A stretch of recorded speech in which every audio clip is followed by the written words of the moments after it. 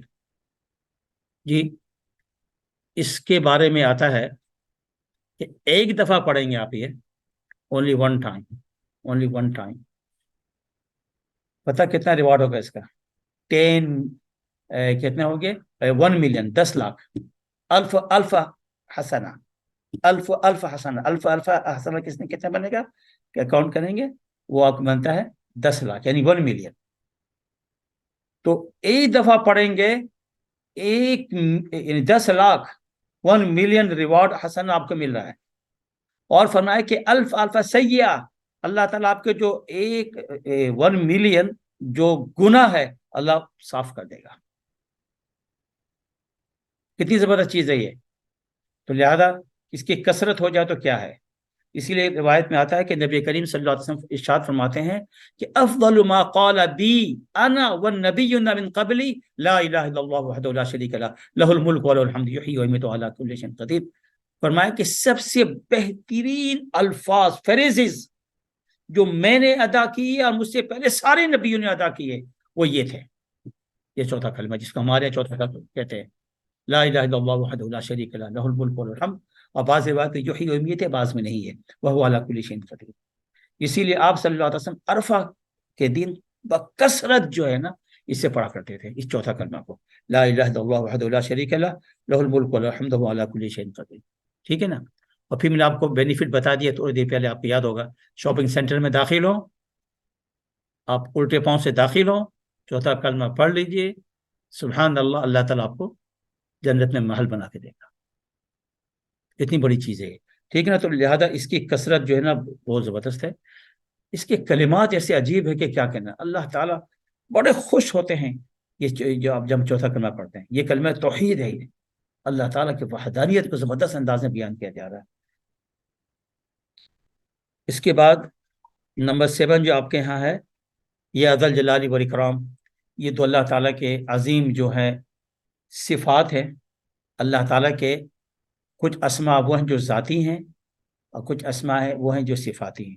اللہ تعالیٰ کا نام جو لفظ اللہ ہے، یہ اس کا پرسنل نیم ہے، جیسے میں کہتا ہوں ذاتی نام اس کا. تو ریمیننگ اور جتنا الرحمن اور رحیم جتنا شروع ہو رہا ہے، یہ سارے کے سارے صفاتی نام. تو اللہ تعالیٰ کے صفاتی ناموں میں ایک ذوالجلال والاکرام. اور اللہ تعالیٰ سورہ اپنے کیا کہتے ہیں رحمان کو ختم کر رہے ہیں، تبارک اسم ربک ذل جلال والاکرام. اس پر یہ صورت ختم ہو رہی ہے. تو یہ زبردست چیز ہے، ماشاء اللہ آپ کا یہاں ہے. اس کے علاوہ نمبر 8 میں دیکھ رہا ہوں، اس میں لکھا ہوا ہے سبحان اللہ وبحمدہ، اور نمبر 9 سبحان اللہ العظیم. بخاری شریف، امام بخاری اپنی کتاب کو ختم کر رہے ہیں اس تسبیح کے اوپر. تو میں دونوں کو کمبائنلی جو نا اس کی فضیلت بیان کر دیتا ہوں. یہ جو بخاری شریف کی روایت کے میں ذکر کر رہا تھا جس میں آپ نے فرمایا کہ ہمارے الفاظ بھی تولے جاتے ہیں. الفاظ کا ویٹ ہے, الفاظ کا وزن ہے, اچھے کلمات کے بھی وزن ہے اور برا کے بھی ظاہر ہے وہ ویٹ کیا جائے گا. تو ہم بھی خیال کریں کسی کو تکلیف نہ پہنچائے زبان سے. ٹھیک, اب یہ اس کا ویٹ سنیے ان دو کلمات کا. کلمتانی حبیبتانی الی الرحمن, یہ روایت ہے کہ دو فریزز, دو کلمے ایسے ہیں جو رحمان کو انتہائی پسند.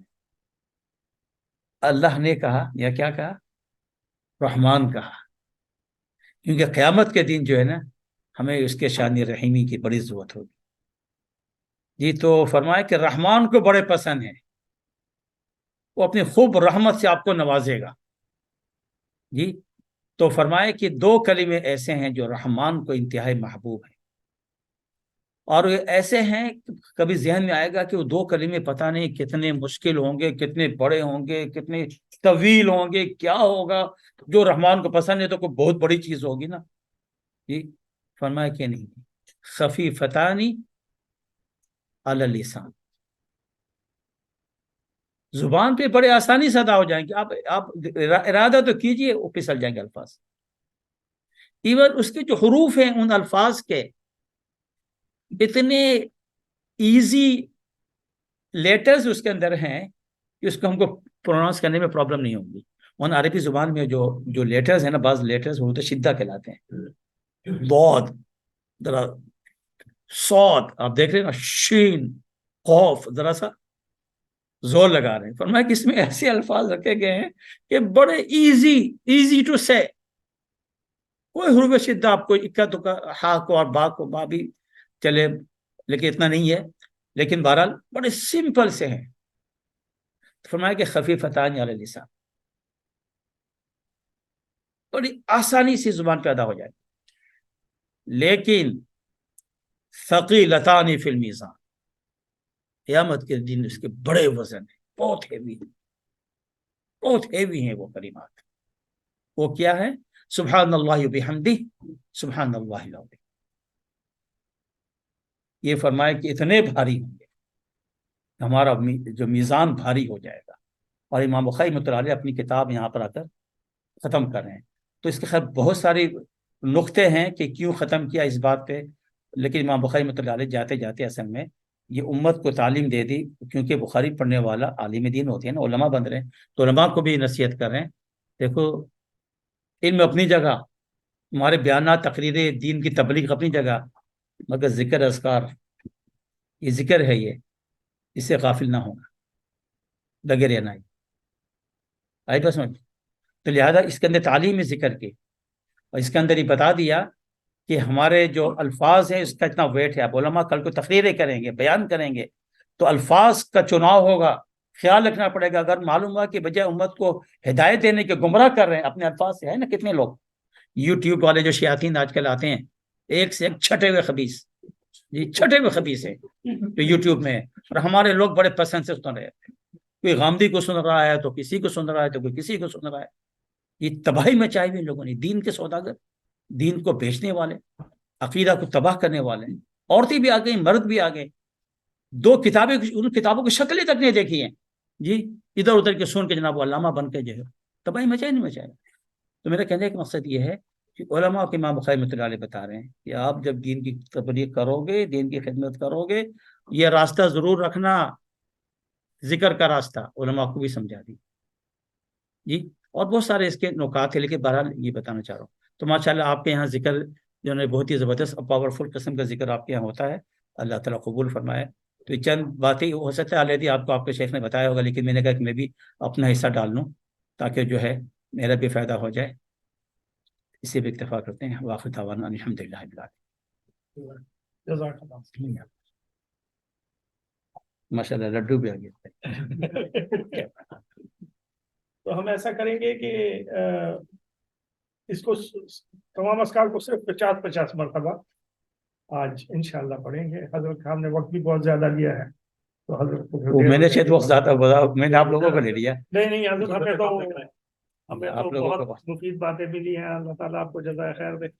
آپ کے دم سے سڈنی میں ہم روحانی بھی لے رہے ہیں اور علم بھی لے رہے ہیں اور تقویٰ بھی الحمدللہ ہمیں نظر آ رہا ہے. اللہ تعالیٰ قبول فرما دے یا دیکھنے سے رب العالمین یا رب العالمین. اللہ تعالیٰ آپ کی بہت زیادہ جزا دے. اللہ تعالیٰ آپ کے علم میں برکت دے, آپ کی زندگی میں برکت, آپ کی روحانیت کو اللہ تعالیٰ اور بھی بڑھائے تاکہ ہم چند چھینٹیں ہمیں بھی میسر ہوں.